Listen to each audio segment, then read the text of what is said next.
Hello' everyone, মোৰ ক্ৰেফটিং and food recipe চেনেললৈ আপোনালোকক স্বাগতম জনাইছোঁ। আশা কৰোঁ আপোনালোক সকলো ভালে আছে। লগতে মই ভোগালী বিহুৰ শুভেচ্ছাও অলপ দেৰিকৈ আপোনালোকক জ্ঞাপন কৰিছোঁ। আজি মই আকৌ এটা নতুন ব্লগ লৈ আপোনালোকৰ ওচৰলৈ আহিলোঁ। আজি মই বনাব লৈছোঁ গাজৰ হালোৱা। সেইকাৰণে মই এই ধৰণে গাজৰ লৈছোঁ 1 কেজি, আৰু 1 কেজি গাজৰ মই এই ৰুকনিখনতে ৰুকি ল'ম। ৰুকি লৈয়ে মই গাজৰ হালোৱাটো বনাওঁ, আৰু এনেকৈ বনালে বহুত টেষ্টি হয় হালোৱাটো। এইদৰে মই ৰুকি ল'লোঁ গাজৰখিনি। এয়া প্ৰেছাৰ কুকাৰটো মই গেছত পাতি ল'লোঁ, আৰু গাজৰখিনি মই এতিয়া প্ৰেছাৰ কুকাৰত দি দিছোঁ। মই প্ৰেছাৰ কুকাৰত কুক কৰিয়ে গাজৰ হালোৱা বনাওঁ, আৰু এনেকৈ বনালে অতি কম সময়ৰ ভিতৰতে আমাৰ গাজৰ হালোৱাখিনি ৰেডি হৈ যায়। অলপ ষ্টিমটো একেবাৰে ল' কৰি দিয়া নাই, অলপ মিডিয়ামত ৰাখিছোঁ। আৰু এতিয়া মই ইয়াত এড কৰিম 2 কাপ গাখীৰ। এয়া মই 2 কাপ গাখীৰ দিলোঁ,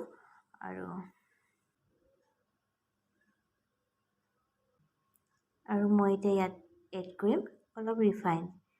আপোনালোকে ৰিফাইনৰ বদলি আপোনালোকে ঘিউ দিব পাৰে। ইয়াত মই ৰিফাইন অলপ দিছোঁ, কাৰণ পাছত মই আকৌ ইয়াত বাটাৰো মিক্স কৰিব লাগিব। সেইকাৰণে ৰিফাইনৰ পৰিমাণটো অলপ কমেই দিছোঁ মই এতিয়া।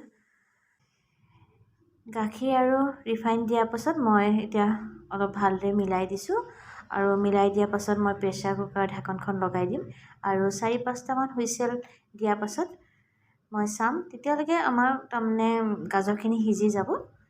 বৰ বেছি টাইমটো নালাগে গাজৰখিনি সিজিবলৈ, নহয় জানো, আৰু তাতে ৰুকি লোৱাৰ কাৰণে।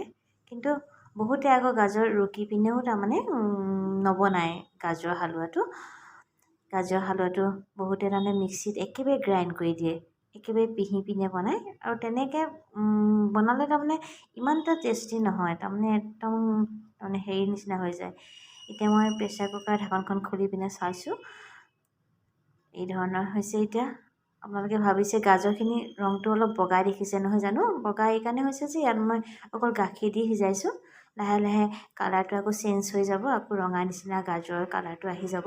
কিন্তু এইদৰে এতিয়া মই অলপ কুক কৰিব লাগিব, আৰু কুক কৰাৰ সময়ত এতিয়া লৰাই থাকোঁ, কাৰণ তলত লাগি গ'লে গাজৰ হালোৱাখিনি টেষ্টটোৱে বেয়া হৈ যাব।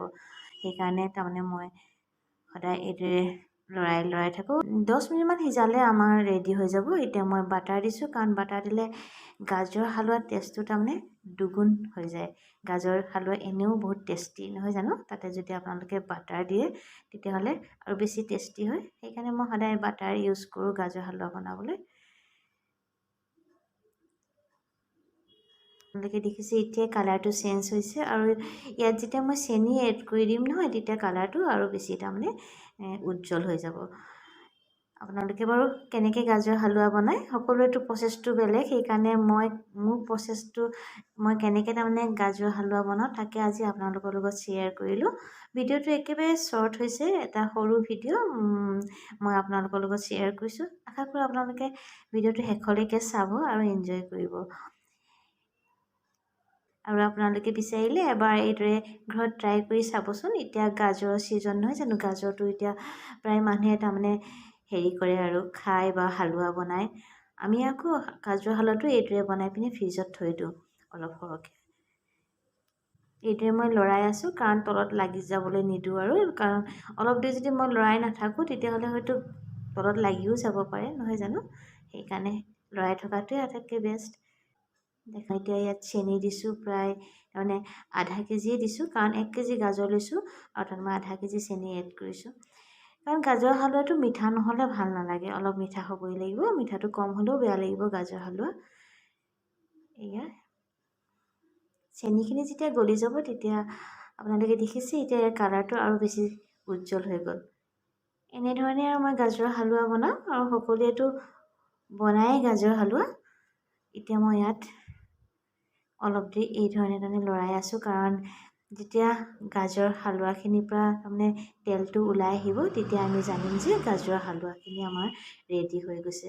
ইয়াত মই অলপ ড্ৰাই ফ্ৰুট এতিয়া দিছোঁ। এয়া এইদৰে আপোনালোকে দেখিছে যে তেলটো ওলাই আহিছে গাজৰ হালোৱাখিনিৰ পৰা।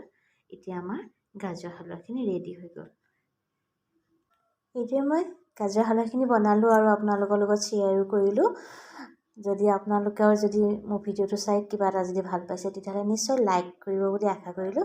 আৰু যিসকল নতুন ভিউ আছে মোৰ চেনেলটো চাইছে তেওঁলোকলৈ মোৰ অনুৰোধ থাকিল তেওঁলোকে যাতে মোৰ চেনেলটো ছাবস্ক্ৰাইব কৰে আৰু ওচৰত থকা বেল আইকনটো যাতে টাচ কৰে, কাৰণ বেল আইকনটো টাচ কৰিলে মই বনোৱা নতুন ভিডিঅ'বিলাক পোনপ্ৰথমে তেওঁলোকৰ ওচৰলৈ যাব, কাৰণ ন'টিফিকেশ্যন তেওঁলোকে পোনপ্ৰথমে পাব।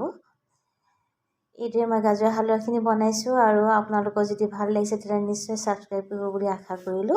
আৰু মই অলপ ড্ৰাই ফ্ৰুট দি পিনে ওপৰত গাৰ্নিছ কৰি দিছোঁ। দেখিবলৈ বহুত ধুনীয়া লাগে গাজৰ হালুৱাখিনি। দেখাত যিমান ধুনীয়া খাবলৈও সিমানেই টেষ্টি তাৰমানে।